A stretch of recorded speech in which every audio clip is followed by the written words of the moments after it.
Hi guys, welcome back to my channel. ഇന്ന് നമുക്ക് നീതുവിൻ്റെ കൂടെ പല്ല് നിരക്കാൻ പോകാം. നീതുവിന് എന്തോ റൂട്ട് കനാൽ ചെയ്യാൻ പോവാം. നീതുവിൻ്റെ കൂടെ പോകുമ്പോൾ ഒരു പ്രത്യേകതയുണ്ട്. നീതു നേരെ നോക്കി വണ്ടി ഓടിക്കും, സ്വാഭാവികം. പക്ഷേ ഈ പുറകിലിരിക്കണ എന്നെ എല്ലാവരും ഭയങ്കര ദേഷ്യത്തോടെയാണ് നോക്കുക. എന്താണെന്നറിയില്ല, ഈ സൈഡിൽ കൂടെ പോണവരും ഓപ്പോസിറ്റ് വരണവരും എല്ലാവരും എന്നെ ഒരുമാതിരി ദേഷ്യത്തോടെയാണ് നോക്കുക. കുറേ നാളിത് ആവർത്തിച്ചപ്പോൾ സംഭവം എനിക്ക് പിടികിട്ടി. നീതുവിൻ്റെ ഡ്രൈവിംഗ് സ്കില്ലും ഹോണടി സ്കില്ലുമാണ് ഇതിൻ്റെ കാരണം. അങ്ങനെ നമ്മൾ ഡെൻ്റൽ ക്ലിനിക്കിലെത്തി. അവിടെ ചെന്നപ്പോൾ ഒരു 10 മിനിറ്റ് വെയിറ്റ് ചെയ്യാൻ പറഞ്ഞു. ഓരോ സമയം വിലപ്പെട്ടതാണ്. അപ്പോൾ നമ്മൾ ഈ 10 മിനിറ്റ് വെറുതെ ഇരുന്ന് വേസ്റ്റ് ചെയ്യാൻ പാടില്ല. അതുകൊണ്ട് നമുക്ക് എന്തെങ്കിലും കഴിച്ചും കുടിച്ചൊക്കെ ഇരിക്കാം. കണ്ടോ, എൻ്റെ ചേച്ചി ആയതുകൊണ്ട് പറയല്ല, നല്ല പ്രായം ഉണ്ടെങ്കിൽ കുഞ്ഞുങ്ങളുടെ മനസ്സാ.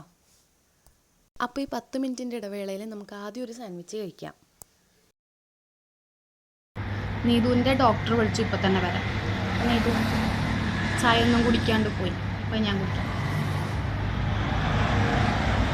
എനിക്കാണെന്ന് വെച്ചാൽ ചായനോട് വലിയ താല്പര്യമില്ല. ഷേക്ക് ഉണ്ട്, ചിക്കു ഷേക്ക്. ഇവിടെ വന്നാൽ ഫുൾ പോസ്റ്റ് ആവും എന്ന് പറയുന്നതുകൊണ്ട് ഞാൻ ഫുൾ സജ്ജായിട്ടാണ് വന്നത്. ഒരു നീണ്ട കാത്തിരിപ്പിന് ശേഷം നീതു പുറത്തിറങ്ങി. അത് കഴിഞ്ഞ് നേരെ നമ്മൾ ശിങ്കാരിക്ക് വേണ്ടി ബാക്ക് ടു സ്കൂൾ ഷോപ്പിങ്ങിന് പോയി. ബാക്ക് ടു സ്കൂൾ ഷോപ്പിംഗ് എന്ന വ്യാജേന ഫുൾ സ്കിൻ കെയർ ഐറ്റംസ് എടുക്കണേ. ഇതെനിക്കും ഇഷ്ടപ്പെട്ട മേഖലയായതുകൊണ്ട് ഞാനും കാര്യമായിട്ട് പ്രോത്സാഹിപ്പിച്ചായിരുന്നു. ഈ സംഭവം ഒരുവിധം എല്ലാ ഗേൾസിൻ്റെയും നൊസ്റ്റു ആയിരിക്കും. അങ്ങനെ ഇവിടുത്തെ പരിപാടി കഴിഞ്ഞ് ഞങ്ങൾ ഇറങ്ങി. പിന്നെ ഒരു കട്ട്ലറ്റും കഴിച്ച് അടുത്ത സ്ഥലത്തേക്ക്. ഈ കടയിൽ കയറിയപ്പോൾ നീതുവിന് പെട്ടെന്നൊരു മാറ്റം.